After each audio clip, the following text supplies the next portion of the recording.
सभी लोग स्वाध्याय की कक्षा में आए हुए हैं, सबका हार्दिक स्वागत। सभी लोग हाथ जोड़ लेंगे।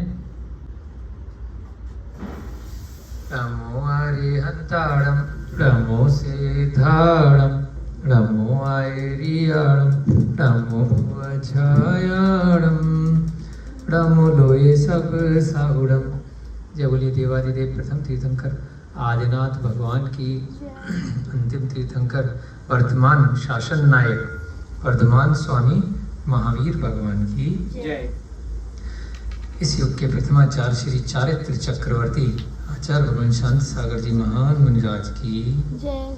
सिद्ध शिला पर विराजमान अनंतानंत सिद्ध परमेष्ठी परमात्माओं की जय। सभी को सादर जय जिनेन्द्र, जय दूजरंदो। आज यहाँ नानंद गुरुकुल में आप सभी लोग यहाँ आए हुए हैं, सबका हार्दिक स्वागत, बहुत बहुत अभिनंदन। अष्टानिका महापर्व में आज 5वां दिवस, अंदर बैठ जाओ भाई, 5वां दिवस चल रहा है। बहुत ही पुण्य से हमें भी सिद्ध चक्र विधान में बैठने का अवसर प्राप्त हो रहा है। पिछले माह भी अक्टूबर में ऐसा निमित्त बना, ऐसा पुण्य मिला। श्री महावीर जी तीर्थ क्षेत्र में सिद्ध चक्र विधान में बैठे थे, तभी मन में आया कि अगली बार जो भी अष्टानिका आएगी उसमें भी जितना समय होगा उतना उसका सदुपयोग और शुभ उपयोग लगाएंगे। तो कुछ कुछ पूजा के माध्यम से भी सीख रहे हैं और कुछ कुछ यहाँ पर जो सम्यक तो कौमुदी नामक ग्रंथ का स्वाध्याय चल रहा है उसमें भी हमको सीखने को मिल रहा है। पहले भी कई बार यह विषय आया है कि स्वाध्याय का मतलब स्व अध्याय, स्वयं का अध्याय। स्कूल में जैसे कक्षा होती है, कॉलेज में कक्षा होती है, एक टीचर पढ़ा रहा है, एक किताब से पढ़ा रहा है, कुछ अपने अनुभव से पढ़ा रहा है। 50 बच्चे बैठे हैं, 100 बैठे हैं, कोई फर्स्ट आ रहा है और कोई फेल हो रहा है और कोई मध्यम के हैं, सब एवरेज पास हो रहे हैं। तो घर वाले बच्चों के कहते हैं देख उसके इतने नंबर तेरे कम, तो वो फर्क क्यों आता है? कुछ कुछ तो उनका बुद्धि का स्तर अलग अलग होता है, मेमोरी पावर अलग अलग होती है, और दूसरा फर्क उनकी सेल्फ स्टडी। उन्होंने स्वयं का अध्ययन किसी ने ज्यादा किया है, किसी ने बिल्कुल नहीं किया है और किसी ने कम किया है। तो जितना आप घर जाकर के स्वयं का अध्ययन करोगे उससे विविधता आएगी, अलग अलग चेंज आएगा आपकी नॉलेज में, आपके सीखने में, आपको याद करने में और आपके एग्जाम में लिखने में। तो यहाँ पर भी इसको जो नाम दिया है जैन धर्म में, भले पढ़ा रहे हैं, पढ़ रहे हैं, इसको ज्ञान की दृष्टि से, सम्यक ज्ञान की दृष्टि से सभी को स्वाध्याय बोला, क्योंकि ये किसका अध्ययन हो रहा है? चाहे हम कर रहे हैं, क्योंकि हमें यहाँ पर कोई भी ऐसा कोई पेमेंट नहीं मिल रहा, हम स्वयं के अध्ययन के लिए कर रहे हैं। आप लोग भी रुचि से बैठे हैं। आज कुछ लोग आ गए थे तो थोड़ा स्वाध्याय की कक्षा लेट हो गई, तो जो लोग बैठे हैं तो कुछ लोग भाग रहे हैं मौका देख करके। तो क्यों? क्योंकि जिनकी स्वयं की रुचि, क्योंकि आपको भी हम कुछ फोर्स नहीं कर सकते कि जबरदस्ती बैठना है, पुण्य भी तो होना, पुण्य है। तो स्वाध्याय के लिए कोई फोर्स नहीं किया जा सकता, परंतु स्कूल की शिक्षा में बहनसी जी अब आपने भी करी होंगी और आगे आपके बच्चे होंगे तो करेंगे, तो वहां पर अटेंडेंस लगती है। चाहे समझ में आए बच्चे को, चाहे नहीं आए, चाहे मन करे या नहीं करे, वो डंडा रखा है, पैसे भी ले रहे हैं, और अगर हिल गए और बाहर चले गए, टॉयलेट के लिए भी जाओगे तो पूछ के जाओगे, अटेंडेंस कम हो गई तो अटेंडेंस पेनल्टी है, डंडा है, बाहर खड़ा कर देंगे, कान पकड़ करके मुर्गा बना देंगे, पिटाई करेंगे। मतलब जबरदस्ती बैठना पड़ेगा। इसलिए उसको स्वाध्याय नाम नहीं है, उसका क्या नाम है? स्कूल है, कॉलेज है। तो यही फर्क है। ऐसी प्रसंग हुआ ना कि भाई कम लोग हैं तो कोई दिक्कत नहीं है, क्योंकि हम तो अकेले के लिए भी स्वाध्याय करेंगे, चाहे एक आदमी हो, चाहे 1 करोड़ आदमी हो, चाहे 1 लाख हो या 1000 हो, कोई फर्क नहीं पड़ता है। तो बहुत लोग बोलते हैं कि भाई कोई समझा देगा तो पढ़ लेंगे, कोई टीवी पे आ जाएगा तो सुन लेंगे, कोई शंका समाधान होगा तभी बैठेंगे, कोई एक्सप्लेन कर रहा होगा तो बताएंगे। अरे भाई, कोई नहीं भी हो तब भी कहीं से ग्रंथ ले आओ, एक साथ तो निकाल ही लेगा। एक मोटा सा ये वाला ग्रंथ ले आओ तो 1 साल किसी निमित्त की जरूरत नहीं है कि कोई सिखाएगा, कोई पढ़ाएगा, कोई बताएगा। 10 पन्ने डेली पढ़ लो, है ना। कभी कभी छुट्टियों के दिन हो गए, यहाँ वहां चले गए, तो कोई भी मोटा ग्रंथ लेकर के आओगे, 10 पेज नहीं, 10 तो मैंने ज्यादा बोल दिए, 4 पेज पढ़ लो, 3 पेज पढ़ लो एक दिन में, तो स्वयं की दाल रोटी है। जैसे खाना खा करके शरीर में एनर्जी आती है, मन सुख होता है ना, काम करने की भावना आती है, ऐसे ही ये आत्मा की दाल रोटी, ये 3 पेज, 4 पेज, 2 पेज, 1 पेज है। 24 घंटे कुछ भी करो, ये 2-3 पेज प्रतिदिन चाहे सुन करके निकाल लो, चाहे अपना स्वयं का अध्ययन करके निकाल लो, कैसे भी करके नियम ले लो। 6 महीने हो गए आपको स्वाध्याय करते हुए, 3 महीने लगभग, बहुत सारे लोगों को कई साल, कि 1 पेज पढ़ के ही सोना है। अगर 24 घंटे सारे काम कर लिए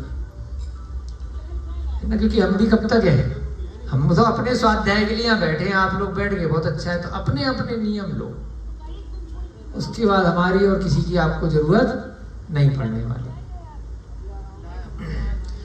एक बार निमित्त मिल गया, 1-2 साल सीखा चीजों को अच्छे से, उसके बाद अपना समय निकाल करके जिस दिन ग्रंथ से स्वयं पढ़ना शुरू कर दिया, उस दिन आपकी आत्मा का कल्याण प्रारंभ हो जाएगा, मोक्ष मार्ग प्रारंभ हो जाएगा। क्योंकि हम भी वहीं से पढ़ा रहे हैं, आप भी वहीं से पढ़ने लग जाओ। जैन धर्म ही ऐसी चीज कहता है कि कर लो चीटिंग, कोई दिक्कत नहीं है। बाकी तो टीचर क्या है कि भैया मेरी पूछ कम हो जाएगी, मैंने बता दिया कहाँ से पढ़ा, हम तो रोज दिखा देते हैं कि भैया इस किताब से पढ़ा है, देख लो कैमरे में, है ना। तत्वार सूत्र है, आ जाओ बेटा संकल्प बंधन, तत्वार सूत्र तो किताब दिखा देंगे कि यहाँ से पढ़ रहे हैं। जो भी ग्रंथ है ना, पद्म पुराण है, जिसकी रुचि है, जिसको ज्यादा पढ़ना है, फास्ट पढ़ना है, ग्रंथ से पढ़ लो, कोई दिक्कत नहीं है। हम नहीं है, हम हैं, उससे कोई फर्क नहीं पड़ता है।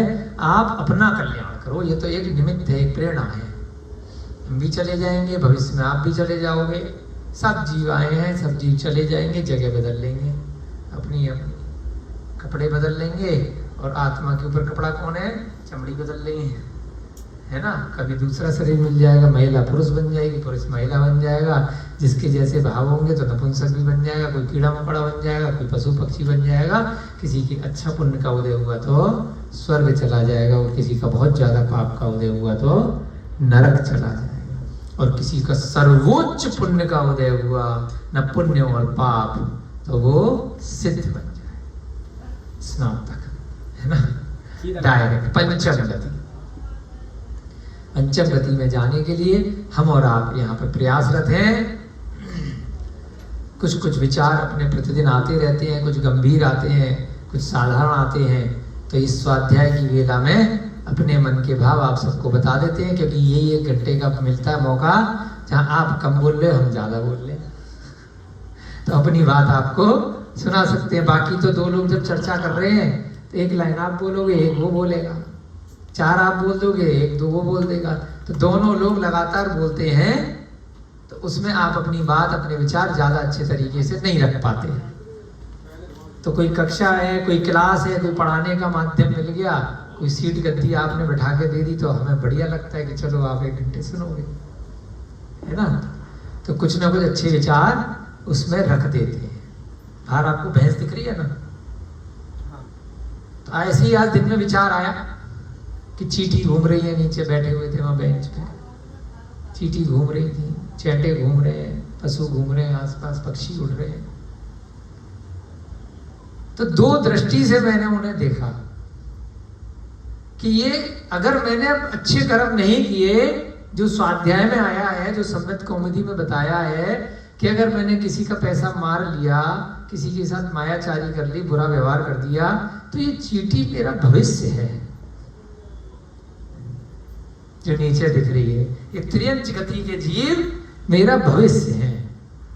फिर दूसरे पल विचार आया कि ये चींटी हो सकता है मेरा भूतकाल भी है। मैं पिछले भाव में चींटी, चेटा, भैंस, भैंसा, बकरा, गधा, घोड़ा यहां से निकला हूं। वर्तमान में तो मुझे मालूम है मैं यहां हूं, मनुष्य हूं, परंतु भूत और भविष्य ये दोनों हैं अपने अपने कर्म के हिसाब से। अनादि काल से फिर मेरे मन में विचार आया कि अनादि काल से मेरी महात्मा घूम रही है, तो न जाने कितनी बार मैं चैटी चेटा बना, न जाने कितनी बार मैं भैंस भैंसा बना, बकरा गधा घोड़ा बना। वो मेरा भूत भी है और वह मैं वर्तमान में अगर अन्य गतियों में देख रहा हूं, मेरा भविष्य भी हो सकता है। तो सारी की सारी गतियां वर्तमान में जो आपको दिख रही हैं, एक ही समय पे ध्यान करिएगा मैंसी जी, जो मेरे अंदर विचार आया, पता नहीं आप लोग समझ पा रहे हैं कि नहीं। जितने भी जीव जंतु सामने दिख रहे हैं ना, आप लोग भी बैठे हैं और इधर बहुत सारे पशु पक्षी आकाश में, जमीन पर, एक ही समय पर तीनों घटनाएं हो रही है। अपनी आत्मा की दृष्टि से अगर गंभीरता से, सूक्ष्मता से देखा जाए, अभी बोला भूतकाल निकल गया, जो आने वाला भविष्य आ रहा है 1 सेकंड बाद। सामने जो भी प्रत्यक्ष दिख रहा है, जो भी जीव जंतु दिख रहे हैं, मैं कभी भी वो बन सकता हूं और कभी भी मैं वह था। ये रियलिटी है। फिर एक विचार आया कि एक गोला है, आपका बोर्ड लग रहा है यहाँ जी, कोई बात, कोई गोला कोई चीज है गोल, चलिए पेपर वेट रखा था ना, चलो ये ढक्कन है, ये गोला है, ठीक है। अब इस गोले में हमने ये गोला बनाया, गोला बना हुआ दिख रहा है। इस गोले की शुरुआत कहां से हुई, कोई बता सकता है? गोला बन गया, कोई लाइन है, कोई रेखा है, ऐसे रेखा बनाई, सीधी रेखा बाएं से दाएं। इधर देखो बेटा, कोई बात नहीं, खा लो होगा आज, पंखा चल गया, गलती से बटन नहीं मिल रहा रिमोट। कोई रेखा बनाई बाएं से दाएं, नॉर्मली चलती है, तो आप बता सकते हो। कोई पूछेगा जी शुरुआत कहां से हुई थी रेखे की, रेखा की शुरुआत कहां से हुई थी, पेन पहले कहां रखा था, तो बता दोगे कि यहां से चली थी जी, बाएं से दाएं, है ना। परंतु गोले का कैसे बताओगे कि कहां से इसने बनाना शुरू किया था, अगर गोला बना बनाया है। इसीलिए नाम आया कि ये दुनिया गोल। कभी नहीं बोला कि गोला रेखा है, गोला चतुर्भुज है, गोला दुनिया षटकोण वाली है। दुनिया कैसी आई, गोल है। आज ही आया विचार, क्योंकि पता ही नहीं है कि वो चैटी में कब था, मेरी शुरुआत कैसे है वो नहीं मालूम। इसीलिए बोला जैन धर्म में अनादि निधन, ना अंत का पता ना शुरुआत का पता, वो गोला है।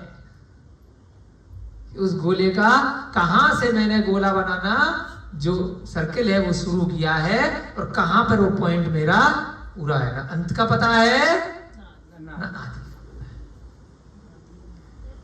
तो यही सम्यक दर्शन है, इसलिए दुनिया गोल बोली गई है। और यहां पर हम इस ग्रंथ से बहुत गंभीरता के विषय में सीख रहे हैं कि पता नहीं मैं कब आया, अब आ गया हूं, अब निकलने का मार्ग बता रहे हैं उस गोले से, उस भूल भुलैया से निकलने का मार्ग तीर्थंकर बता गए हैं। आ गए हो तो सब आ गए, कौन आ गया कब आ गया कुछ नहीं पता। सारे तीर्थंकर भी आए थे, सारे अन्य केवली भी आए थे, सारे पशु पक्षी भी आए थे, हम तुम सब आए। अब निकलने का मार्ग बता दिया। अगर इस गोले से, जंजाल से, इस भंवर से निकलना चाहते हो तो भाई यही एक रास्ता है बस। उसका अंत तो पता है, आदि नहीं पता। कितने भवों से कहां से भटक रहे, घूम रहे, अंत बता दिया कि अंत भी इस गोले से निकल करके आत्मा मरेगी नहीं, समाप्त नहीं होगी, बस शरीर समाप्त हो जाएगा, दोबारा शरीर नहीं मिलेगा किसी भी प्रकार का। अंत का रास्ता बता दिया, सिद्ध शिला पर जाकर के बैठ सकती है अनंत सुख के साथ। बार बार भूख प्यास, है ना, टेंशन, मानसिक वेदना, रुपए पैसे की, लोन चुकाने की, लोगों के देने की, देने की भी टेंशन होती है और लेने की भी टेंशन होती है कि मुझे रविकांत से पैसे लेने हैं, दे नहीं रहा है, ये भी कोई कम टेंशन नहीं है। जितनी जिसको बैंक वाले को देने हैं, संकल्प को देने हैं, पारस को देने हैं, वो टेंशन तो अलग है, लेकिन जो दे नहीं रहा है उसके हम रोज चक्कर काट रहे हैं, वो जबकि वो तो मेरा पैसा है। दोनों ही टेंशन है रविकांत जी। अगर सरप्लस भी हो गया, पैसा बहुत हो गया, तो किसी न किसी को उधार दे के रखोगे, कहीं जमा करा के रखोगे बैंक में या कहीं, और बैंक वाले नहीं दे रहे पैसे वापस, बैंक बंद हो गई, तो कितनी टेंशन है। किसी साहूकार पे रखवा दिया सोना चांदी और नहीं दे रहा, वापस लेने जा रहे हो, तो वो टेंशन कम है। तो ये संसार की टेंशन है। आप अगर ये सोचोगे ना, हम भी सोचते हैं कि पैसा बहुत हो जाएगा तो ब्याज खाएंगे, हर महीने बैठ करके किराया खाएंगे, रेंट खाएंगे, प्रॉपर्टी लेकर के। जब रेंट जिस पे उठाया वो कब्जा करके बैठ गया, उसके बाद आप उस कब्जे की टेंशन से कोर्ट केस 20 साल तक लड़ रहे हो और हार्ट अटैक खा के मर गए, तो क्या फायदा। ना तो रेंट आया, ना साहूकार से ब्याज आया, तो सब पुण्य का है। चाहे कितना ही कमा लो, चाहे कितना ही उधार दे दो, चाहे किसी से कितना ही उधार ले लो, पुण्य है तो शांति है, समता भाव है तो शांति है। ना ज्यादा धनी शांत है और ना ज्यादा गरीब शांत है, जब तक इच्छाओं की संतुष्टि नहीं है ना। कई बार लगता है ना कि इतना पैसा हो जाएगा तो टेंशन फ्री हो जाऊंगा, नहीं होते। यही टेंशन फ्री करेगा जो पढ़ रहे हैं। बस समता भाव, सम्यक दर्शन, और परमानेंट टेंशन फ्री होना है तो बस मोक्ष मार्ग के लिए लग जाओ, उस गोले में से निकलने के लिए लग जाओ। जेल में कैद होता है ना, कैद। अंकल जी कभी जेल में गए हो? गए हो बच्चे? असली वाली जेल के घर में पापा ने बंद कर दिया तो वाली जेल? देखने नहीं, बंद होने के लिए। बंद भी हो गए थे, बहुत अच्छी बात है। कोतवाली जेल में एक कैदी को कई पिक्चरों में दिखाते हैं, किसी ने रास्ता बता दिया, छेनी हथौड़े दे दिए, किसी ने सुरंग बता दी मेन होल से निकलने के लिए, या दीवार में से सलाखें खोद करके पीछे से रास्ता, तो उसी पल से वो खुश होने लग जाता है। हम तो नहीं गए, लेकिन हमने फिल्मों में देखा कि जैसे ही किसी ने ब्लेड दे दिया है ना, या किसी ने बता दिया कि यहाँ से निकलने का रास्ता है, और कितने दिन में खुदाई करके किसी ने थोड़ी सी चीज दे दी, जरा सा पेंसिल से खोदना शुरू कर देगा कि पड़े तो हैं, रोज थोड़ा थोड़ा खोदते रहेंगे, इतना तो 2-4-6 महीने 2-4 साल में निकल जाएंगे। तो जैसे ही निकलने का जेल है संसार से निकलने का रास्ता जैसे ही बता दिया, तो जैसे वो कैदी रास्ता सुनते ही खुश हो जाता, तभी बाहर नहीं निकला है। अभी केवल एक छोटा सा ब्लेड दिया, इतना सा ब्लेड, इतनी मोटी मोटी सांकल सलाखें उसको खोदनी है बाहर का, उसे पता नहीं है कितनी पुलिस खड़ी होगी, कहां पकड़ करके करंट से मार देंगे, क्या कर देंगे, फांसी पे लटका देंगे, लेकिन वो खुश हो जाता है कि रास्ता मिल गया, अब मुझे इस जेल से निकलने का मार्ग मिल गया। उसमें वो इतना ऊर्जावान हो जाता है कि जैसे ही खाना खाने के लिए निकलता है, बस बाकी टाइम वो खोदता रहता है, ज्यादा इधर उधर की गप्पे ना मार करके। वो जैसे ही अपने बेड़े में आएगा, अपने जो उसका कमरा मिला होता है कैदी का, छोटा बड़ा, वहीं बस चुपचाप पूरी रात जागेगा, 2 घंटे सोएगा, 1 घंटे सोएगा, यहाँ वहां की टाइम पास ना करके खोदता रहेगा, खुश होकर के, ऊर्जा से, उत्साह के साथ। क्यों? कारण मार्ग मिल गया है, जिसने बताया है उस पर विश्वास है। कोई रसोइये ने बताया, कोई जेलर ने बता दिया, सेटिंग हो गई, किसी और ने बता दिया जो पुराना आदमी था, है ना, बहुत फिल्मों में देखा होगा ऐसा। खूब खुश होकर के वो खोदना चालू कर देता है, और बाद में जब वह मार्ग सही निकलता है, बाहर का प्रकाश देखता है, तो कितनी ऊर्जा आती है। कई दिन से खाना नहीं भी खाया हो, फिर भी भागता चला जाता है, भागता चला जाता है। आगे अगर नदी भी है, नदी के बीच में अगर वो जेल है, काला पानी की सजा होती थी ना, अंडमान में चारों तरफ समुंदर होता था। जब वो जेल से निकल करके भाग जाते थे, फिर इतनी ऊर्जा आती थी कि उस समुंदर को भी लांग जाते थे, हिंद महासागर, क्योंकि मार्ग सही था, मार्ग बताया। कितनी कठिनाई के बाद भी निकल जाते थे। ऐसे ये सम्यक दर्शन, सम्यक ज्ञान, सम्यक चारित्र का मार्ग है। हमारा विश्वास कर लो, ये मार्ग सही है। इस जिनवाणी का विश्वास कर लो कि ये मार्ग सही है। अब हम और आप इतने पुण्यशाली हैं कि सही मार्ग पता चल गया है। थोड़ा सा कष्ट आएगा, थोड़ा थोड़ा तनिक तनिक खोदते जाओगे, डेली एक एक दो दो पेज पढ़ते जाओगे, बाकी पूरे दिन इधर उधर के कुछ भी काम करो, बस उसी दिशा में जहां कल खोदा था उसी जगह अगले दिन खोदना। तो जो छोटा सा ब्लेड है ना, या छोटी सी पेन मिली है, छोटा सा पेचकस मिला है, थोड़ा थोड़ा करके, थोड़ा थोड़ा करके कब वो इतना बड़ा गड्ढा बन जाएगा और कब वो सुरंग में से निकल करके सिद्ध शिला पर सीधे ले जाएगा। विश्वास करो, मार्ग आपको और हम सबको पता चल गया है। कितना भी कठिनाई इस भव में हमें आ रही हो, परिवार की, रोगों की, अभिषेक जी की तबीयत खराब है ना, रोगों की, पेट में दर्द है, सर में दर्द है, भूख लग रही है, पैसा नहीं है, रुपया नहीं है, बच्चे की शादी नहीं हो रही, हमारी शादी नहीं हो रही, नौकरी नहीं लग रही, व्यापार अच्छा नहीं चल रहा, इसने पैसा मार लिया, उसने पैसा नहीं दिया, इसका हमें देना, बहुत मानसिक परेशानियां। लेकिन मार्ग हम सबको पता है, तो उस धर्म के कारण से, उस सम्यक चारित्र, ज्ञान और दर्शन के कारण से लगे रहो। किसी भी दिन इस स्वाध्याय मत छोड़ो, जो सट आवश्यक हैं, जो आपके हम सबके गृहस्थ जीवन में, उनको मत छोड़ो। और जो मुनि महाराज की चर्या पे लग गए हैं, तो उस मार्ग से च्युत मत हो। अगर मुनि बन गए हो तो पक्के से उसका पालन करो, उसमें शिथिलाचार मत करो, उस मार्ग पर लगे रहो, लगे रहो। और ज्यादा ऊर्जा के साथ, और ज्यादा ऊर्जा के साथ। जिस प्रकार से जेल से वो कैदी निकला, वो आगे समुद्र मिल गया, तब ऊर्जा उसकी 3 दिन से उसने खाया भी नहीं है, फिर भी वह और ऊर्जा, क्योंकि अभी थोड़ा सा रह गया, थोड़ा सा रह गया। ऊर्जा बढ़ाओ, उत्साह बढ़ाओ, कम मत हो कि मैं तो जो कर चुका था अब तो मैं ज्यादा कर रहा हूं, तो मुझे उसका फल क्यों नहीं मिल रहा, और ज्यादा करना है। पहले गुण स्थान से दूसरे में पहुंचे हो, तीसरे में पहुंचे हो, चौथे में पहुंचे हो, 14वें गुण स्थान तक पहुंचने के लिए 5वें गुण स्थान के बाद जब धीरे धीरे अविरत सम्यक दृष्टि से आप आगे जाओगे, संयता संयत आगे बढ़ते जाओगे, अनिवृत्तिकरण, धीरे धीरे धीरे धीरे करके योग केवली की अवस्था। ऊर्जा बढ़ानी है, कम नहीं करनी है। ध्यान अवस्था के अंदर 6ठे 7वें गुण स्थान से लेकर के 14वें गुण स्थान तक सीधे ध्यान की अवस्था है। अभी आएगा आपके साथ, धीरे धीरे करके गंभीर विषय, बहुत आसानी है।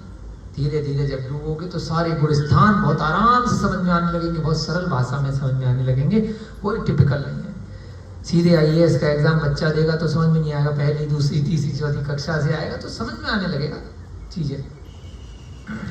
तो ऐसे ही यहाँ पर जो सम्यक दर्शन इतने आसानी के माध्यम से सिखाया जा रहा है, हमारे अंदर भी ये पढ़ पढ़ के कुछ नए नए विचार घूम रहे हैं, वह आप सबके समक्ष हम रखते हैं, क्योंकि हम अपना स्वयं का स्वाध्याय भी यहीं से आपके सामने करने की भावना भा रहे हैं। विष्णु श्री की कथा बहुत अच्छे से चल रही है। शरीर में ममता का अभाव, गुरु में नम्रता, निरंतर शास्त्र का अभ्यास, ये अंडरलाइन किया था इसलिए आपको बता रहे। निरंतर अभ्यास करना पड़ेगा, निरंतर जेल से निकलने के लिए रविकांत जी निरंतर प्रतिदिन करना है। क्योंकि अगर 4 दिन मिट्टी खोदी, 5वें दिन से 10 दिन भूल गए तो वापस मिट्टी लग जाएगी, फिर मेहनत बेकार जाएगी। तो इसलिए निरंतर करना है। पिछले भव से जो प्रयास करके आए हो, इस भव में निरंतर करना है। और इस भव के बाद अगर स्वर्ग इत्यादि चले गए, वहां पर भी निरंतर स्वाध्याय करते रहना है। प्रत्यक्ष रूप से नंदीश्वर द्वीप, कैलाश पर्वत, सुमेरु पर्वत, अन्य 4 पर्वत, जहां जहां रुचिकर द्वीप, विजयाट पर्वत की सीढ़ियों के जिन मंदिर जगती होती है आपके लवण समुद्र में, वहां के अकृत्रिम चैत्यालय, सारे मध्य लोक के कृत्रिम चैत्यालय, जहां जिस स्वर्ग पर रह रहे हो वहां के चैत्यालय सबके दर्शन निरंतर करते रहो। और जहां जहां समोसरण लग रहे हैं तीर्थंकरों के विदेह क्षेत्र में, या पंचम काल अगर नहीं चल रहा है तो भरत ऐरावत क्षेत्र में, वहां निरंतर प्रतिदिन जाकर के बैठे रहो, क्योंकि काम तो कुछ है नहीं वहां स्वर्गों में। ना खाना बनाना है ना, ना मकान बनाना है, ना दुकान पे दुकानदारी करने बैठना है कि ग्राहक आएगा, ना कपड़े खरीदने हैं। काम क्या है वहां? इन्हीं के लिए तो लगे हुए हैं, है ना। आपके पति कमा रहे हैं, आप भी मेहनत कर रहे हैं, हम भी कर रहे हैं। क्यों कर रहे हैं? मकान दुकान चलाना है, पेट पूजा करनी है, माल खरीदना है। जब ये काम ही नहीं है स्वर्ग में, तो आप अपना उपयोग कहां लगाओ? अगर यहां से चले जाते हो भवनत्रिक में या वैमानिक में कहीं पर भी, तो ये काम नहीं करना पड़ेगा। तो सारा सदुपयोग कहां लगा दो? जाओ रोज तीर्थंकरों के समुद्र में उड़ करके जाओ फटाफट से। क्या दिक्कत है? कौन मना कर देगा? वहां तो एंट्री ना टिकट लग रही है, कोई टिकट नहीं लग रही मूवी की, वहां पर फ्री एंट्री है। बस पुण्य होना चाहिए, है ना। सारे की सारे जीव फ्री में जा सकते हैं, और कितने भी असंख्यात जीव आ जाएं, समोसरण की ऐसी महिमा है कि सब समा जाएंगे। कितने भी आ जाए, लाखों करोड़ों हैं, सब आ जाएंगे, सबकी जगह अपने आप बन जाती है। ऐसा यहां पर वर्णन आया है। 7 गुण यहां पर बताए हैं। सोम शर्मा मंत्री के यहां पर पड़गान हो गया, समाधि गुप्त भट्टारक बता रहे थे। और उसके बाद उन्होंने जो चर्या बताई कि भाई मेरे जैसा और कौन है जिसको यह सब प्राप्त हुआ है। तो क्या बताया उन्होंने? सुपात्र दान से एक ब्राह्मण के घर और हुआ था, एक राजा था और वो यज्ञ करा रहा था, और पास में एक ब्राह्मण था जिसने आहार दान दिया था पिहिताश्रम मुनि के। और वहां पर क्या हुआ? उसके सम्यक दर्शन के प्रभाव से 5 आश्चर्य हो जाते हैं। राजा के चमचे जो थे वो कहते हैं पूरे नगर में जो 5 आश्चर्य हो रहे हैं आपके पुण्य से हो रहे हैं। जो रत्नों की वृष्टि हुई है, राजा ने कहा सारे ब्राह्मण तुम उठा लो। जैसे उठाते हैं तो कोई सांप बन जाता है, कोई मिट्टी बन जाता है ना। ये खेल चलने लग जाता, अंगार बन जाता है, कोयला बन जाता है। राजा भी छूता है तब भी होता है। फिर एक व्यक्ति आकर के बताता है कि ये जो 5 आश्चर्य हुए हैं, ये 5 आश्चर्य क्यों हुए हैं? कि यहाँ पर एक स्वर्ण विश्वभूति नाम का जो पास में ब्राह्मण है, उसने आहार दान दिया है एक मुनि महाराज को। ये आपके यज्ञ से नहीं हुए, इसलिए इस पे आपका हक नहीं है।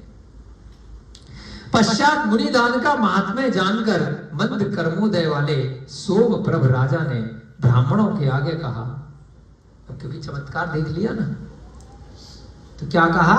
हे असत्य बोलने वाले ब्राह्मणों, यह यज्ञ का फल नहीं किंतु सुपात्र दान का फल है, यही निश्चय से जानना चाहिए। राजा ने कहा मुझे बेवकूफ बना रहे हो इतनी देर से, है ना। अगर सही बोल रहे होते तो ये सांप और ये कोयला वोयला क्यों बनते, है ना। अब यहाँ पे तो इसने सही खबर बता दी हमें, तो तुम मुझे झूठ बोल रहे हो। तुम्हें मालूम था कि नहीं मालूम था कि यह आपके यज्ञ का फल नहीं है, जो स्वर्ण नाम से यज्ञ चल रहा है। किस नाम से यज्ञ था? बहु स्वर्ण नाम का यज्ञ है, उसकी वजह से नहीं है। ये तो सुपात्र में जो दान दिया है उस विश्वभूति ने, उसका फल है। तदनंतर अवसर पाकर जिन धर्म के अनुरागी मंत्री ने कहा, एक मंत्री जैन धर्म का न्यायी था, उसने कहा जब अवसर मिला, हे राजन, जो शुद्ध भाव से युक्त हैं वे ही दान के योग्य होते हैं, न कि आर्त और रौद्र ध्यान में तत्पर रहने वाले गृहस्थ। तो अच्छे मुनि महाराज किससे पढ़ते हैं? आप रोज खड़े रहिएगा तब भी जरूरी नहीं है पढ़ने, अगर भाव अच्छे नहीं, गुस्सा करने वाले हो, गालियां देने वाले हो, आर्त और रौद्र ध्यान, हिंसा करने वाले हो, मार पिटाई करने वाले हो, चोरी व्यसनी हो, खड़े हो जाओ रोज हार देने के लिए कि हार दूंगा तो रत्न गिरेंगे, हार दूंगा तो गरीबी दूर हो जाएगी। मुनि महाराज पढ़ेंगे नहीं, निधि नहीं मिलेगी, निमित्त नहीं मिलेगा। वह ब्राह्मण भले ही पहले कुपात्रों को दान देता रहा होगा, लेकिन उसके भाव अच्छे थे, वो मायाचारी नहीं है, रौद्र आर्त ध्यान को धारण करने वाला नहीं है। इसलिए ब्राह्मण होने के बाद भी उसके यहाँ ऐसे ऐसे महामुनि का आहार हो जाता है। शुभ भाव का अभाव रहता है तो कभी भी आहार दान का पुण्य नहीं मिलता। ऐसा नहीं है कि हमारी इच्छा हम भी दे दें, भाव अच्छे होने चाहिए। हमने कल कबूतर का बताया था, उसका तो वो दाना था भी नहीं, बस हक था उसका, क्योंकि वो तो किसी ने उसके निमित्त से डाल रखा था, छत पे डाल दिया, यहाँ डाल दिया, था उसी का। आप जितनी दिया है अपना खा के चले जाओ, उसमें से उठा करके आपने दान दे दिया। अब आपको कहीं से कोई भोजन मिला, आप आए भंडारे में, यहाँ खाना खाने के लिए आए, आपके निमित्त से भोजन रख दिया, पूरी सब्जी है ना, आपने उसी भोजन में से एक पूरी निकाल ली, चाबी दी और उसको कहीं दान कर दिया, आपकी हो गई ना। आप शादी में गए, कहीं गए, पहले हम खाना नहीं बनाते थे तो कहीं पर भी जाते थे तो गाय की रोटी शादी में से भी निकाल लेते थे है ना। ऐसे थोड़ी अपने हाथ से भाई हमारे नाम की शादी में गए तो हम कितनी भी खाएं, 4 खाएं कि 6 खाएं, नहीं कम क्यों खाएंगे, शादी में तो कितनी भी खा लो ना यार, अपना भी पेट पूरा भरो। कम नहीं खाते, ज्यादा खाते। घर में भी तो वही होता है ना कि आप अपना पेट तो पूरा भर रहे हो, आप उसके नाम की एक एक्स्ट्रा बना रहे हो ना, जिसको दान करना है। घर में कम खा लेंगे पर शादी हाँ, में खाएंगे। तो इसलिए आपके निमित्त की है वहां पर। तो आप अगर जो आप किसी रिश्तेदार के भी गए, आपको खाना मिल रहा है और आपका मन है कि आपको निकालना है दान, हाँ, वो तो है, सबका अपना। तो आप उसमें से निकाल लो। कुछ लोग तो निकाल लेते हैं। कहीं भी गए तो ऐसा नहीं है कि मेरा खाना नहीं है, मैं कहीं खाना खाने गया हूँ, निकालू कि नहीं निकालू। तो ऐसे ही यहाँ पर आया कि भाव होने चाहिए, तो वो क्योंकि आपकी थाली में दे दिया और आपने उसमें से निकाल दिया, तो आपके भाव अच्छे हैं। यहाँ पर भी यही बता रहा है वो मंत्री उस राजा को कि शुभ भाव का अभाव है तो न पंचाश्चर्य होंगे ना आहार दे पाएगा। गृहस्थ लोग शील पालन नहीं करते। जो गृहस्थ के लोग होते हैं, शील का पालन पूरी तरीके से नहीं हो पाता है, बस उसमें नहीं हो पा रहा तो नियम ले लो कि भाई इन दिन अपन जो है चटाई पे सोएंगे, अलग अलग रहेंगे, पति पत्नी होकर भी, है ना, तो या ऊपर नीचे मैनेज कर लो। शील का पालन गृहस्थ लोग अगर नियम ले लें तो कर सकते हैं, साधारण तौर पर नहीं हो पाता है। वे तपने में समर्थ नहीं होते, जो शील का पालन घर में नहीं कर पाते, क्योंकि उनके तप में कहीं ना कहीं कुछ ना कुछ रोक रुकावट आ जाएगी। आर्त ध्यान से उज्जवल बुद्धि को नष्ट करने वाले गृहस्थों के शुभ भावना भी नहीं रहती। कोई ना कोई निमित्त बन ही जाएगा, बीवी का, बच्चों का, अड़ोसी का, पड़ोसी का, व्यापार का। आर्त ध्यान कितना भी चाहोगे नहीं चाहोगे, कहीं ना कहीं आर्त ध्यान का मतलब कोई गाली नहीं दे रहे हो, कोई भाला उठा करके, तलवार लेकर के, चाकू लेकर के, बंदूक लेकर के मार नहीं रहे हो, डंडा लेकर के। आर्त ध्यान का क्या मतलब है? मन में ही संकलेश परिणाम आ रहे हैं। जैसे सुबह थोड़ी देर के लिए ऐसे किसी ने आपके लिए कुछ बुरा बोला, दूसरे ने बुरा बोला है आपको, आया था ना, तो उसकी वजह से आपके मन में कुछ भी परिणाम बिगड़ गए राग द्वेष के, तो तुरंत क्या हो गया? कर्म बन गए, आर्त ध्यान आ गया, लेना है न देना। तो दूसरे ने बुरा बोला, पत्थर उठाया, हाथ उठाया, अपशब्द बोले, धमकी दी, आपने कि आज मैं छोटा हूँ, आज इसको मैं कुछ नहीं कर पा रहा, आज मेरे पे पैसा नहीं है, पावर नहीं है, आदमी नहीं है, आज मैं दूसरे की जगह पे रह रहा हूँ, उसका गांव, उसका शहर, वो पोस्ट में बड़ा है, वो अधिकारी है, वो पुलिस वाला है, वो राजा का अधिकारी है, वो बड़ा आदमी है, उसके पास 100 आदमी है, लेकिन कभी भी मेरे को मिल गया बाहर देख, जब मेरे पास कुछ होगा तब बताऊंगा, मन ही मन तुरंत संकलेश परिणाम आ गए, बुरे विचार आ गए। वो तो बोल बाल कर निपट के भग लिया, अब सोचे जा रहे हो, प्लानिंग बना रहे हो, कर कुछ नहीं पा रहे। तो इसको क्या बोलते हैं? आर्त परिणाम। अब जो है आज छोड़ना नहीं है उसको, अब तो रट उठा ली, अब तो थोड़ा सा पैसा आ गया, 4 आदमी हायर कर लिए, फोटो दिखा दी, सुपारी दे दी, खाने वाली नहीं देने वाली, है ना, कहीं पे दिख जाए, बाहर दिख जाए, बाहर निकल गया तो ये मुझे मारेगा, उससे पहले तो मैं वो धमका के गया था ना, बेटा बाहर निकल जाएगा मारूंगा। अली खान जी ने 10,000 रुपये दिए, 1 लाख रुपए दिए, ये तो बाद में देखेगा, तो इसको रात में घर में ही निपटा लें। तो उसे बोलते हैं सुपारी दे दी 10,000 की, 1 लाख की, 1,000 की, 100 रुपए की, जैसा जैसा।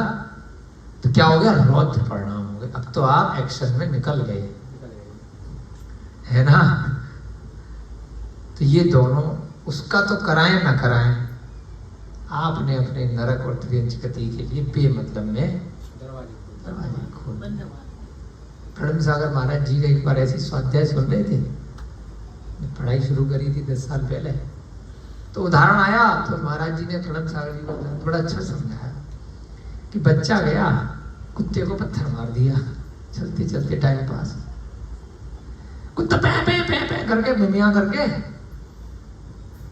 है ना, और दर्द में गाली दे रहा, मनी मन कषाय आ रही है कि छोड़ूंगा नहीं। अगले दिन जब बच्चा पकड़ में आया, वहीं से निकला अकेला, अभी तो बच्चे के साथ 4-5 बच्चे थे, हाथ में पत्थर भी था, अभी अगर कुत्ता पंगे लेगा तो सारे घेर के निपटा देंगे। तो चुपचाप से कषाय करके कुत्ता निकल गया। कहते थे कि कुत्ते ने क्यों अगले दिन काट खाया, अब उसकी मेमोरी में आ गया, ये था। इंतजार करता रहा, 1 दिन, 2 दिन, 3 दिन, 1 हफ्ता, जैसे ही बच्चा अकेला दिखा, देह पेल दिया। फिर कह रहे रेबीज हो जाएगा, उसकी माँ आ रही, फिर आंदोलन कर रही, क्या किया था, क्यों किया था, पत्थर मारा था, बदला लिया। अब एक दूसरे कुत्ते का उदाहरण दिया महाराज जी ने कि दूसरा कुत्ता, अब ये जो कुत्ता है इसने बदला लिया है, तो इस कुत्ते ने भी उस कुत्ते की पर्याय में अपनी नरक और त्रियंच गति दोबारा बना ली। खाली मनुष्य ही नरक नहीं जाते रविकांत जी, कुत्ता भी जाता है, गधा भी जाता है कुत्ते की पर्याय से, मछली भी जा रही है। उस बेचारी ने क्या किया, कुत्ते ने कुछ किया तो है नहीं। पक्षी भी जा रहे हैं, पक्षी की पर्याय से नरक जा रहे हैं, है ना। गाय की पर्याय से भी नरक जा रहे हैं, बरक की पर्याय, बकरे की पर्याय से भी सीधे नरक जा रहे हैं। क्या करा उन्होंने, भाव, किसके अगेंस्ट, जिन्होंने इनको तड़पाया, जिन्होंने चाबुक लेकर के बैलगाड़ी को मारा, जिन्होंने हाथी को मारा, जिन्होंने शेर को शिकार किया, जिन्होंने पक्षी को तीर से, गोली से, गुलेल से मारा, जिन्होंने चिकन को, मुर्गे को मार काट के खाया, चूस चूस करके। तो जो चूस करके खा रहा है, कहा कमाल का जैन दर्शन है, वो भी जा रहा है नरक। सुनना बड़ी गंभीरता से, गंभीर विषय चल रहा है निकान जी। जो मुर्गे को चूस करके खा रहा है वो भी नरक जा रहा है, और जो मुर्गा है, मुर्गे में 2 प्रकार हैं। एक मुर्गा कह रहा है माफ कर दो, खाने दो, और एक मुर्गा कह रहा है जब मैं आदमी बनूंगा तब इसको खाऊंगा, तब इसको बताऊंगा, तब इससे बदला लूंगा। तो खाने वाला भी नरक जा रहा है, और जिसको खाया जा रहा है वो भी नरक जा रहा है, क्योंकि उसने भविष्य को खाने की भावना, मारने की भावना अभी से वाली। क्या जैन दर्शन है, भाव प्रधान। यहां आया भाव, इसलिए आपको ये लाइन बता रहा हूं अपने एक्सपीरियंस से कि आहार दान का निमित्त किसका बनेगा, सारा भाव। जैन दर्शन एकमात्र इसमें ऐसा दर्शन है जो भाव प्रधान है, क्रिया प्रधान नहीं है। तभी तो आप आहार के पहले भाव है, भगवान को पढ़ा, बस भाव है, सिर्फ और सिर्फ भाव है। भावना भवनाशनी बोला, क्रिया भवनाशनी कहीं आया पढ़ते हो शास्त्री जी? भावना ही आपको सिद्ध बनाएगी, क्रिया तो बहुत कर रहे। हर तरीके से भाव अच्छा होना चाहिए। एक चावल के दाने में भी अरिहंत का भाव कर लिया तो अरिहंत की प्राण प्रतिष्ठा हो गई। और इस मूर्ति में नहीं कर पाए तो मूर्ति नॉर्मल मूर्ति है, स्मगलिंग करके ले जाओ, बेच दो, स्टोर पे साधारण पड़िए। तो यहां पर उस मंत्री ने राजा को कहा भाव प्रधान तो आहार का निमित्त मिलेगा। गृहस्थ लोग शील का पालन नहीं कर पाते हैं, तप तपने में समर्थ नहीं है। आर्त ध्यान करने के कारण से उज्जवल बुद्धि नष्ट करने वाले गृहस्थों की शुभ भावना नहीं रह पाती। कितने देर रह पा रही है अपन? जितनी देर स्वाध्याय कर रहे हैं, मंदिर में पूजा अभिषेक कर रहे हैं, इसलिए कहते हैं ज्यादा से ज्यादा समय निकाल लो भाई, नहीं तो बाकी टाइम सब व्यापार की, दुकान की, यहाँ वहाँ की, कर्मचारियों की, मालिकों की। जो एम्प्लॉई है तो बॉस की टेंशन, बॉस है तो एम्प्लॉय की टेंशन। हमसे पूछो, हमारे ऊपर दूसरे बॉस बैठे हैं, जब वो आते हैं तो उनकी टेंशन रहती है, अधिकारियों की और लोगों की, पिताजी की।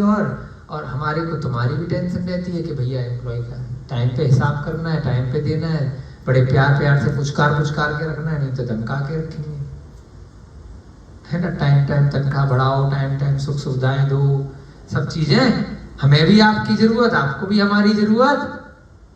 तो आर्त ध्यान पल पल आता है, हमें भी आता है, आपको भी आता है। तो यही उन्होंने सार बताया है। तो इसीलिए गृहस्थ लोग बड़ी मुश्किल से पुण्य कर पाते हैं। गृहस्थ लोगों के शुभ भावना नहीं रहती है, सामने बता दिया। बहुत कोशिश करोगे तो इसलिए गृहस्थी से निकलना पड़ेगा।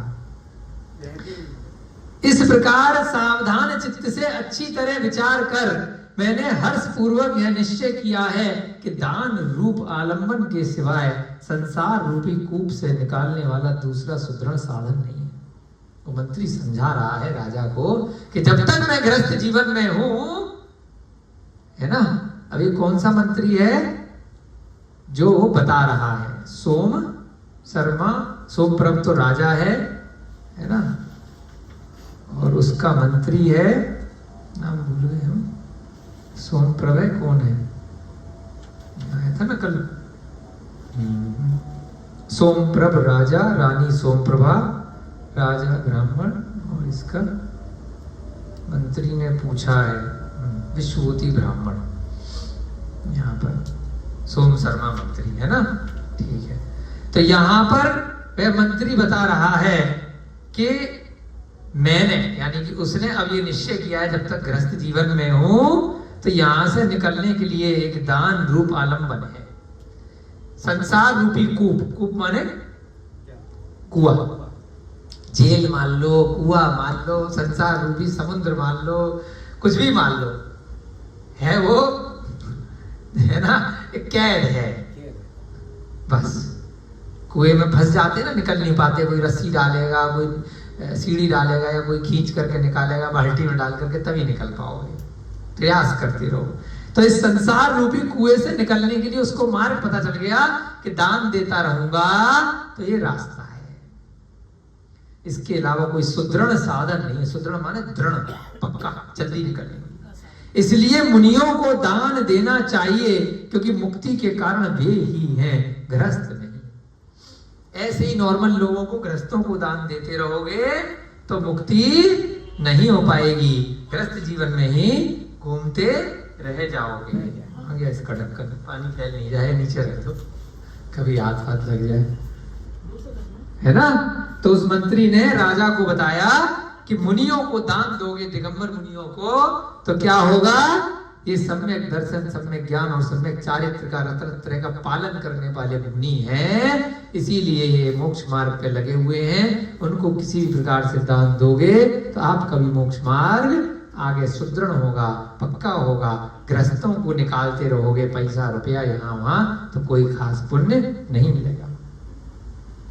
शरीर के रहते हुए सत्पुरुष समस्त सुरेंद्र और असुरेंद्रों के द्वारा पूजित, मुक्ति के उत्कृष्ट कारण तथा तीनों लोकों को प्रकाशित करने वाले रत्नत्रय को धारण करते हैं। क्या कहा? शरीर के रहते हुए, शरीर है, अभी मनुष्य भव में है, सत्पुरुष है, अच्छे पुरुष है, समस्त सुरेंद्र और असुरेंद्रों के द्वारा पूजित है। कौन? जो रत्नत्रय को धारण करते हैं, जो सच्चे दिगंबर मुनि महाराज हैं, उनकी पूजा करने के लिए सुरेंद्र यानी कि स्वर्गों के इंद्र भी आ जाते हैं, और असुरेंद्र यानी कि भवनवासी यंत्र और जो आपके ज्योतिष हैं, इनमें भवनवासियों में एक असुर कुमार नाम की जाति होती है। अग्नि कुमार, वायु कुमार, स्तनित कुमार, असुर कुमार, है ना। तो असुर कुमार नाम की एक जाति होती है। तो उनके भी इंद्र, सारे की सारे देव आकर के उन मुनि महाराज को पूजते हैं। मुक्ति के उत्कृष्ट कारण, भविष्य में अपनी मुक्ति की आकांक्षा रखते हैं। और 3 लोगों को प्रकाशित करने वाले रत्नत्रय को धारण करते हैं। जो मुनि महाराज को आहार देते हैं वे जीव इतना पुण्य उनका तेज होता है। यहाँ पर क्या है, उस ब्राह्मण ने अभी तो दीक्षा ली भी नहीं है और ऊपर से स्वर्ग के देव आकर के उसका गुणगान कर रहे हैं, जबकि गृहस्थ तो बेचारा गरीब है, मनुष्य है, रोग भी हो रहे हैं, भूख भी लग रही है, मृत्यु भी आएगी, 20 बच्चे वाले आए और देवों के पास कोई टेंशन नहीं है, फिर भी देव आकर के उसको जय हो तेरी जय हो तेरी जय हो। मनुष्य की जय कर रहे हैं देव, और अपन क्या कर रहे हैं, जा जाके ये काल वो काल, जो व्यंतर भवनवासी और ऐसे देव हैं उनको देवी देवता मान करके उनके चक्कर में लगे हैं। कुछ ना कुछ तो फायदा आपका करा देंगे, आपको लगेगा। जैसे आप जा करके अधिकारियों के आगे पीछे लगे रहेंगे तो कुछ ना कुछ हाथ पैर जोड़ेंगे तो दे ही देगा ना पुलिस वाला, SHO, या रास्ते में आपको चालान काटा पुलिस वाले ने, रेड लाइट पे आपने हाथ पैर जोड़ा, भीख मांगी, बहुत गरीबी का रोना रोया, तो छोड़ ही देगा। 2-4-6 घंटे बैठ जाओगे वहां धरना दे करके, है ही नहीं, ले ले 500 का चालान काटा, बैठ गए भाई, 5 घंटे बैठ जाएंगे, पैसे है ही। तो जब उसको घर जाना होगा भाई जा कहा पीछे है ना, तो परेशान होकर के रोना पीटना मचाओगे, फैल जाओगे, तो उसे भी दया आ जाएगी। तो ऐसे ही जो भवनत्र के देव हैं, ज्यादा रोग है इनके सामने कि दया भावना से कुछ तो मिल जाएगा, लेकिन संसारी इच्छाओं की पूर्ति हो जाएगी, मोक्ष गति नहीं मिल पाएगी, क्योंकि वे भी खुद उसको पास नहीं कर पाएंगे, भगवान नहीं। वह देवी देवता हैं, उनकी आयु बस हमसे थोड़ी सी ज्यादा है, वह स्वर्गों में या फिर बाकी भवनवासी व्यंतर या ज्योतिष आदि विमानों में अपने स्थानों पर रह रहे हैं। तो ऐसे ग्रस्त भी देवों के द्वारा पूजित हो जाते हैं जो ऐसे आर्त और रौद्र ध्यान नहीं करते और उनके घर में सच्चे रत्नत्रय का पालन करने वाले दिगंबर मुनि का आहार हो जाता है। उस शरीर की वृत्ति उत्कृष्ट भक्ति पूर्वक दिए हुए जिन गृहस्थों के अन्न से होती है, उन गुणवान गृहस्थों का धर्म किसके लिए प्रिय नहीं है, अर्थात सबके लिए प्रिय। अब मुद्दे की बात आई, मुनि महाराज हैं, उनकी वो पूजा कर रहे हैं, कौन, देव इत्यादि, क्योंकि वे भविष्य में बनना चाहते हैं। अभी देव हैं, अभी नहीं बन सकते, संयम को धारण नहीं कर सकते, तो भावना भारे देव पर्याय कि कब हम मनुष्य जीवन लेंगे और कब मुनि बन करके हम भी रत्नत्रय का पालन करेंगे। इसलिए उस भावना के कारण से उन दिगंबर मुनि महाराज की पूजा अर्चना के लिए वो देव आ रहे हैं, परंतु वे देव अपने आप को दुर्भाग्यशाली मानते हैं कि वो देव उन मुनि महाराज को आहार नहीं दे सकते, उनको खिला नहीं सकते। बड़ी समस्या है। तो अब मेरे गुरु को कोई खिला रहा है, जिसके कारण से मेरी गुरु की चर्या पूरी हो पा रही है, तो मेरे लिए वह उपकारी है कि नहीं है? मुझे कोई प्रॉब्लम है, समस्या है, तो जिस कारण से मैं अपने माता पिता को भोजन नहीं दे पा रहा, कोई पड़ोसी आया जो ना जान ना पहचान मेरे माता पिता को भोजन दे गया, तो मैं उस पड़ोसी का धन्यवाद तो कहूंगा ना। मेरे पास रुपया पैसा बहुत है, मेरे पिताजी को डायबिटीज हो गई, कोई बीमारी हो गई, कोई कैंसर हो गया, कोई एक्सीडेंट हो गया, मैंने पैसा देकर के या किसी भी तरीके से कोई डॉक्टर हायर किया, हॉस्पिटल लेकर के गया, उसने इलाज किया, वो ठीक हो गए, पिताजी हमारे, माताजी या कोई भी, तो धन्यवाद दोगे नहीं दोगे उस डॉक्टर को, हैं? क्योंकि उनके इलाज की वजह से वो ठीक हो गए, जो मेरे खास हैं। बड़ा अच्छा गंभीर आया, पहली बार पढ़ा हमने पैराग्राफ विकान जी, कि देव आकर के उस जीव को क्यों पंचाश्चर्य कर रहे हैं जिसने मुनि महाराज का आहार दिया है, क्योंकि वो देव उन मुनि महाराज की पूजा करते हैं, उनकी रत्नत्रय के कारण से मासोपवासी सच्चे रत्नत्रय ऐसी चर्या का पालन कि बस मोक्ष मार्ग से कुछ ही भव दूर, कुछ ही समय दूर, इतने अच्छे चारित्र का पालन करने वाले। अब हमारे आज समझ में आ रही है कि जो विद्यासागर जी को आहार देता था, क्यों उसके यहाँ धन संपत्ति वैभव सुख कभी कमी नहीं रहती थी। क्यों? जिसने शांति सागर जी को आहार दिया होगा, जिसने विमल सागर जी को या अन्य ऐसे चारित्र का पालन करने वाले मुनि महाराज को, क्यों वो इतना उसके पास धन वैभव संपत्ति और क्यों खुश रहता? आज आया समझ में यहाँ मुद्दे की बात, पहली बार पता चली है इतने साल बाद आज। क्योंकि देव लोग उनकी पूजा करने के लिए आ रहे हैं और आपने उनकी उदर की शांति के लिए क्या शब्द लिखा है कि जिन गृहस्थों के अन्न से उस उत्कृष्ट शरीर की अग्नि शांत हो रही है। उत्कृष्ट शरीर है किनका? उन मुनि महाराज का। और देव लाकर के उनको आहार दे नहीं सकते, संयम नहीं है, मनुष्य नहीं है। देवों के लिए क्या मिला? नंदीश्वर द्वीप पे चले जाओ भाई सब पूजा करने, कृत्रिम चैत्यालय पे चले जाओ जी पूजा करने, सुमेरु पर्वत पे चले जाओ जी, कोई टेंशन नहीं। लेकिन आहार दान तो हम देंगे, यहां तुम्हारी एंट्री। अपन कह रहे ना कि अपन दे भैया दीक्षा तो हम लेंगे, यहां तुम्हारी एंट्री। मोक्ष तो हम जा सकते हैं, यहां तुम्हारी एंट्री। हम ऐसे ही रो रहे, वो हमारे लिए तड़प रहे हैं कब मनुष्य बनेंगे, और हम उनके वैभव देख करके तड़प रहे हैं। देवी के देवताओं के पगला रहे लाखों की भीड़ लेकर के कि हम देव कब बनेंगे। ऐसे ऐसे स्वरूप देवी देवताओं के है ना, बलि भी दे रहे हैं उनके चक्कर में, पशुओं की हिंसा कर रहे हैं, मांसाहार भी कर रहे हैं, कषाय भी कर रहे हैं कि भाई हमें ये माल मिलेगा, हमारी इच्छाओं की पूर्ति होगी। लेकिन नहीं, वो गृहस्थ लोग जो है वो तो संसार में ही चक्र में है, थोड़े से अभी श्रेष्ठ हैं हमारी दृष्टि से। जैसे चींटी से श्रेष्ठ मनुष्य हो गया, हाथी और घोड़े से श्रेष्ठ मनुष्य हो गया, मनुष्य से श्रेष्ठ वो हो गए। लेकिन वो हमेशा भाव कर रहे हैं कि कब मनुष्य बनेंगे, कब मनुष्य बनेंगे, कब मनुष्य बनेंगे, और कब दीक्षा लेंगे, कब दीक्षा लेंगे। और जिनने दीक्षा ले ली है उनके पास रोज आ रहे हैं दर्शन करने के लिए, भावना बहाने के लिए। तो जिन्होंने दीक्षा ले ली है, जिनको उन देवताओं ने अपना गुरु माना है, उन मुनि को कोई आहार दे रहा है जिस पे उनका हक नहीं है देने का। तो इसलिए देव आकर के पंचाश्चर्य कर रहे हैं कि भाई तू धन्य है राजा श्रेयांश, तू धन्य है हे विश्वभूति, तू धन्य है हे सोम शर्मा, तू धन्य है। तेरी वजह से मेरे गुरु को आहार मिल गया, मेरे भगवान को आहार मिल गया। आज तू नहीं होता तो आहार नहीं होता तो मुझे ज्ञान नहीं मिलता, मैं किसकी पूजा करता, मैं किसकी भावना बाता आगे भाने के लिए कि मेरे को भी आगे जाना है। उस शरीर की वृत्ति उत्कृष्ट भक्ति पूर्वक दिए हुए जिन गृहस्थों के अन्न से होती है, उन गुणवान गृहस्थों का धर्म किसके लिए प्रिय नहीं है। इसलिए वो देव आकर के उस गृहस्थ की पूजा कर रहे हैं। आज समझ में आया कि गृहस्थ की पूजा देव क्यों कर रहे हैं। क्योंकि जो गृहस्थ अपने जीवन में अपना सारा समय उन देवों के गुरु को आहार दान देने पे लगाता है जहां देव नहीं दे सकते।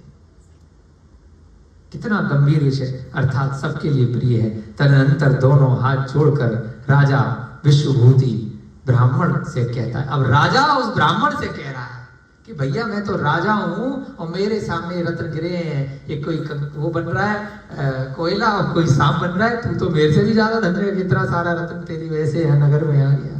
तो राजा उस ब्राह्मण से कह रहा है कि पुण्यात्मन विश्वभूति, दोनों हाथ जोड़कर, कौन कह रहा है? राजा कह रहा है एक साधारण ब्राह्मण से। ये सत्य घटना है, तभी हमारे भी रोंगटे खड़े हो रहे हैं पढ़ करके सुन करके कि राजा प्रधानमंत्री मान लीजिए आज की देश का मोदी जी आकर के एक नौटंकी चीज है लोगों की, वोट बैंक के लिए किसी से हाथ जोड़ लिए कैमरे के सामने, वो बात अलग हो गई। और एक वास्तविकता में जहां कोई कैमरा नहीं है, कोई मीडिया नहीं है, वहां पर वह अपनी अंतरात्मा से राजा अगर किसी गरीब व्यक्ति के प्रति, साधारण व्यक्ति के प्रति हाथ जोड़ रहा है तो कितनी बड़ी बात है। हे पुण्यात्मा विश्वभूति, तुमने मुनि को दिए हुए आहार दान का आधा फल मुझे दे दो। तो ऐसा कर, सेटिंग कर ले। कि इतने सारे रत्न गिरे हैं। अरे ऐसा नई कहानी चालू हो गई, हमें भी नहीं मालूम था ऐसा खतरनाक भी होता है। एक तो मेरे यहाँ रहता है, आधा मुझे दे दे, तू मेरे से ज्यादा अमीर हो गया, और मेरे बहु स्वर्ण यज्ञ का आधा फल तू ले ले। देख यहाँ पे हमने यज्ञ किया है, इसका गृहस्थों को कुछ फल मिलने वाला है, इसमें जो सोना वोना है आधा तू मेरा ले ले, आधा तू अपना दे दे, तो तेरे को माल मिला। तब विष्णुभूति ने कहा, हे राजन, जिस दान से स्वर्ग आदि की सिद्धि होती है वह दान कैसे दिया जा सकता है? राजा ने कहा, तुम दरिद्र हो, इसलिए मन चाहा धन लेकर मुनि को दिए हुए आहार दान का आधा फल दिया जा सकता है। उसने कहा, हे राजन, दारिद्र्य से पीड़ित होने पर भी सत्पुरुष नीति को छोड़कर क्या अन्यथा काम करता है, अर्थात नहीं करता। कमाल है भैया। तो पीछे पड़ गया राजा कि तू अपना आधा मुझे दे दे, तेरा मैं ले लेता हूं।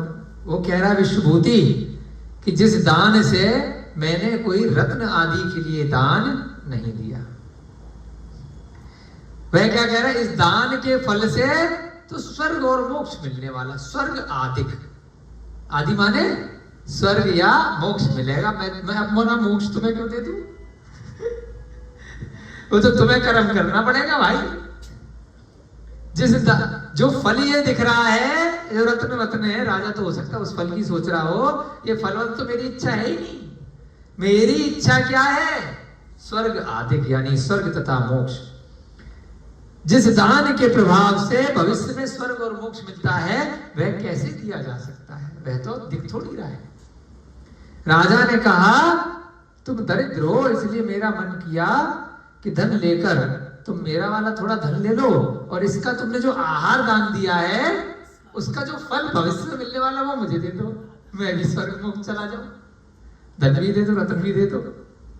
उसने कहा, हे राजन, दारिद्र्य से पीड़ित होने पर भी मैं भले दरिद्र हूं, लेकिन सत्पुरुष हूं, सच्चा आदमी हूं। मैं नीति को छोड़ करके अन्यथा काम नहीं करूंगा। मैं दे ही नहीं पाऊंगा जो चीज मेरी अभी है ही नहीं। मत गजराज के विदीर्ण हुए गंड स्थल के ग्रास में जिसकी इच्छा लग रही है ना, ऐसा अभिमानी जीवों में प्रधान सिंह भले ही भूख से दुर्बल हो रहा हो, प्यास से पीड़ित हो, प्रायः शिथिल हो गया हो, कष्ट में अवस्था को प्राप्त हो रहा हो, कांतिहीन हो गया हो और प्राण नष्ट हो रहे हो, तो भी क्या जीर्ण तृण को खाता है, अर्थात नहीं खाता। क्या उदाहरण दिया है उसने, ध्यान से सुनिएगा। कि मुझे तो स्वर्ग और मोक्ष की इच्छा है जी, स्वर्ग की टेम्परेरी और वैसे मोक्ष की। तो ये जो रत्न वत्न है ना आपके, जो स्वर्ण वर्ण दिखा रहे हो, एक सूखे घास के समान है उसके सामने। जीर्ण तृण, तृण माने घास। राजा को इनडायरेक्टली ऐसे कहते हैं ना कि कुछ उदाहरण दे दिया कुत्ता बिल्ली का, अरे तूने मुझे कुत्ता कह दिया। राजा को देखो एक तरह से अपशब्द बोला है बड़े प्यार के शब्दों से कि गजराज है, गजराज माने हाथी, विदीर्ण किए हुए गंड स्थल के ग्रास में। गंड स्थल माने जो जैसे गाय का गोबर निकलता है ना बाहर से पोटी, खाने के बाद जो हाथी गोबर करता है ना, बड़ा बड़ा वो घास का सा निकलता है, जंगल की घास खाता है तो बड़े बड़े इतने मोटे मोटे उसकी निकलते हैं गोबर। अब कोई है जिसकी इच्छा उस गोबर को खाने की लग रही है, उस गोबर से तुलना कर रहा है उस रत्न की, कि ऐसा व्यक्ति है जो घास खा ली हाथी ने और जिसकी इच्छा उस गंड स्थल के ग्रास में लग रही है जो बाद में गोबर बन चुका है। ऐसा अभिमानी जीवों में प्रधान सिंह। अब वहां से एक शेर निकला उस जंगल में, भले ही भूख से दुर्बल हो रहा है, बड़ा भूखा है, एक शेर प्यास से पीड़ित है, खाना नहीं मिला कई दिन से शेर को, है ना, प्यास भी लग रही है और भूख भी लग रही है, प्रायः शिथिल हो गया है, कमजोर हो गया है भूख के कारण से, कष्टमय अवस्था को प्राप्त हो रहा है, कांतिहीन हो गया है। एक शेर है जो भूख के कारण से हर तरीके से बेचैन है। प्राण नष्ट हो रहे हो तो क्या जीर्ण तृण को खाता है। वहां पर गाय का गोबर दिखा जंगल में शेर को, और उसकी इच्छा क्या थी शेर की, हिरन खाऊंगा, बकरा खाऊंगा, है ना, और कौन से जानवर होते हैं, हाथी खाऊंगा। जो भी जानवर खाने की उस शेर की इच्छा कर रही है, और मिल क्या रहा है, गाय का गोबर, हाथी का सूखी घास का वो बचा हुआ, तो क्या खाएगा, भले ही मर रहा है लेकिन नहीं खाएगा। ऐसे ही मैं हूं राजा साहब कि ये जो रत्न और सोना चांदी दिखा रहे हो गोबर है, मैं तो स्वर्ग और मोक्ष की इच्छा करूंगा आहार दान के प्रभाव से। मैं ये फालतू की चीजें मुझे नहीं चाहिए। इसलिए स्वर्ग और मोक्ष के साधन आहार, अभय, औषध और शास्त्र, ये 4 दान धन के लिए नहीं बेचे जाते। कोई बोले ना कि आहार दान दिया उसका पुण्य मुझे दे दे, 1 लाख रुपए रख ले, तो ये समझ नहीं ना राजा, ये तो आपके रुपए मिलेगा ही नहीं, क्योंकि ये तो भाव से है, इसके जो प्रभाव है यह रुपए पैसे में काउंट नहीं हो सकते। औषध दान दिया, किसी मुनि महाराज को औषधि दी, आहार दान दिया, ज्ञान का दान दिया। अब ये जो पढ़ रहे हैं ज्ञान का दान हम दे रहे हैं, आप बोलो भैया जी इससे जो आपको पुण्य मिलेगा वो मुझे मिल जाए। अबे हवा में है वो पुण्य, भाव में है, कैसे दे दूं, क्या इतना 1 करोड़ रुपया ले ले, इतने रत्न ले ले, मकान ले ले, दुकान ले ले, इस स्वाध्याय के प्रभाव से भैया जी जो पुण्य मिलने वाला आपको वो हमें दे देना। इतनी बढ़िया बात करी है, समझ के देखो। राजा ने कहा इस सोना चांदी ले ले, क्योंकि तेरे पुण्य से इतने सारे रत्न गिरे हैं, तो बड़ा सारा पुण्य तेरा तेज है, उसका जो फल तुझे मिलने वाला वो मुझे दे दे, आधा तू रख ले चल। क्योंकि उसे मालूम ही नहीं है कि इसका असली पुण्य ये रत्न नहीं है, ये तो वैसी खुशी खुशी टपका दी है उनने। ये दुधवी बज रही है, उससे कुछ मिल थोड़ी रहा है।